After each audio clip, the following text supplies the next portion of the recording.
Part 2. Designing systems. Part 2 focuses on the most cost-effective way to implement security and reliability requirements, as early as possible in the software development lifecycle, when designing systems. Although product design should ideally incorporate security and reliability from the start, much of the security and reliability-related functionality you'll develop will likely be added to an existing product. Chapter 3 provides an example of how we've made already operating systems at Google safer and less prone to outages. You can retrofit your systems with many similar enhancements, and they will be much more effective when paired with some of the design principles that follow. Chapter 4 considers the natural tendency to defer dealing with security and reliability concerns at the expense of sustained velocity. We argue that functional and non-functional requirements don't necessarily need to be at odds.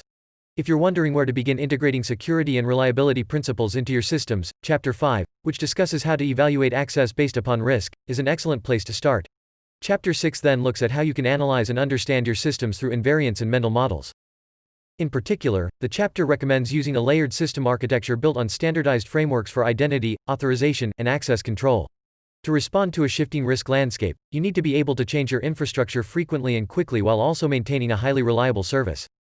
Chapter 7 presents practices that let you adapt to short, medium, and long-term changes, as well as unexpected complications that might arise as you run a service. The guidelines mentioned thus far will have limited benefits if a system cannot withstand a major malfunction or disruption. Chapter 8 discusses strategies for keeping a system running during an incident, perhaps in a degraded mode. Chapter 9 approaches systems from the perspective of fixing them after breakage.